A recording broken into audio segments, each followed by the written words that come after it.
Moving along with the show at this hour, speaking of the world of sports, let's stick with it. Sports betting is growing in the United States, with multiple media outlets locking up partnerships to help produce gambling shows.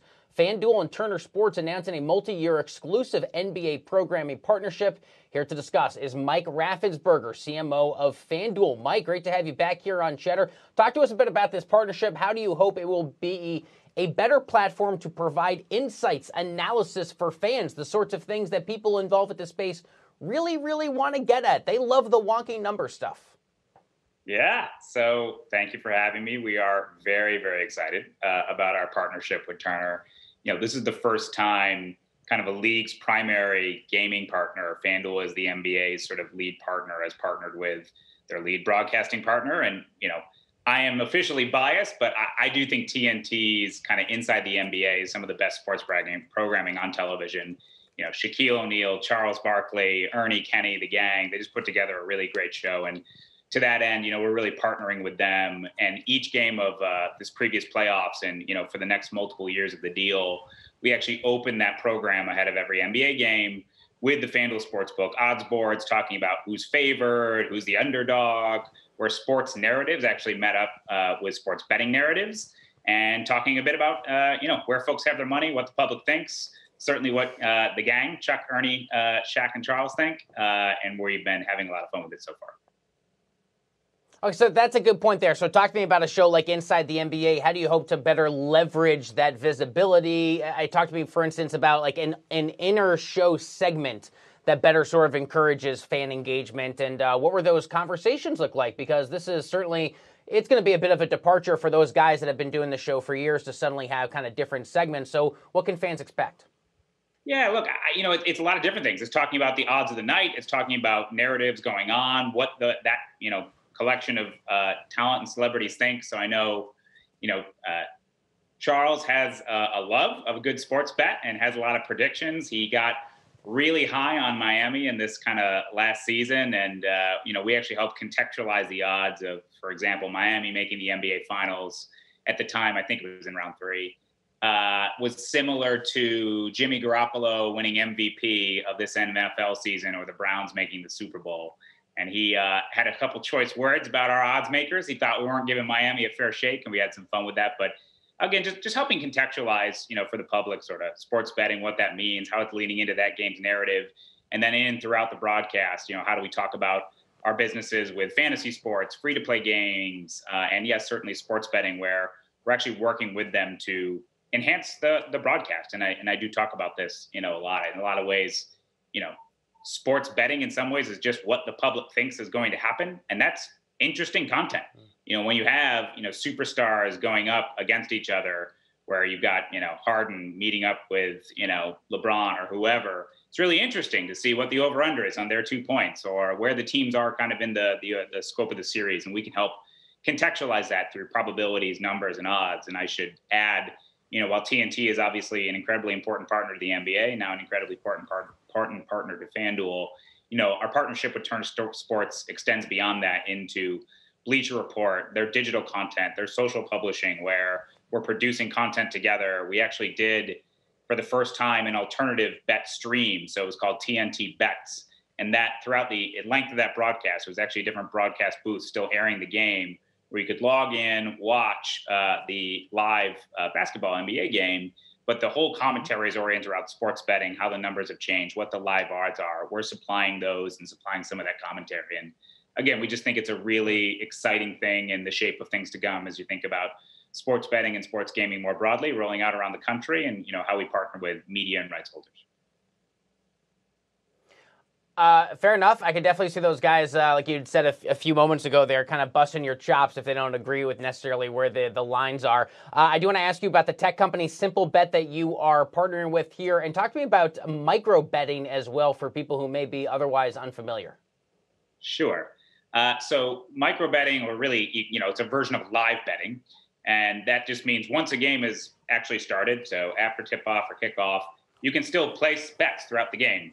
And sometimes those bets are really kind of micro moments. So thinking about tonight with the World Series kickoff, like, what will the next at-bat result be? Or what will the result of just this inning be?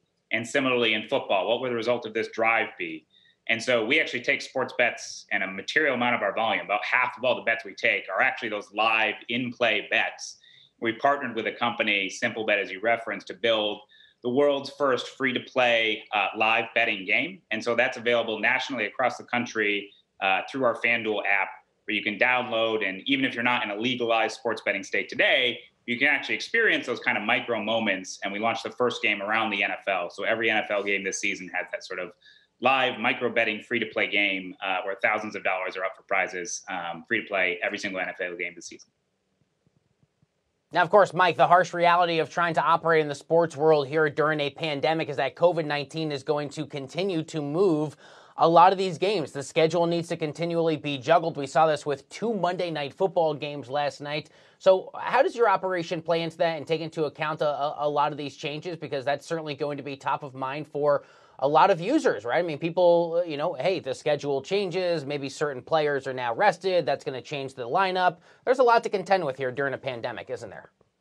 Sure. Look, it's a hard time for everybody in sports. I think we're all thrilled to have live sports back. And, I would applaud all of the leagues for a lot of their effort, foresight, and planning dealing with the COVID epidemic. And the reality is, we're going to continue to have those hiccups. I think the important part is the response, and, would applaud the NFL's thus far focus on player safety and having protocols in place to manage it. From a gaming perspective, first and foremost, we'll do what's right by our customers. So we think something materially unfair happened as a result of sort of a unnatural scheduling snafu or some other kind of outcome of COVID. We will do right by our customers. Notably, ahead of time, we're very proactive when games change. In our fantasy app, for example, if you have players that are rostered that have been affected by, one of those game changes, we'll actually send you a push notification, let you know that that's happened, get out encouraging you in front of time. We have public rules where if the game is scheduled within a certain period of time, that player's points will count, but it will only take place, obviously, when the game's scheduled. If it's beyond a week, we actually don't count that game. Similarly, on sports betting, house rules publicly posted and making people aware when they have wagers that might be affected by things. And so, we're working in a dynamic space along with everybody kind of in the sports world. First and foremost, we want to make sure we're fair and transparent with our customers. All right, fair enough. I appreciate you walking me through that. Finally, talk to me about Presidential Pick'em, the Presidential Pick'em game, how it works. I know you're trying to branch out and offer consumers a few new things that maybe they might not necessarily know to associate with FanDuel. Sure. So for the first time this political season, we started offering political games. So you can play along with the debate on Thursday.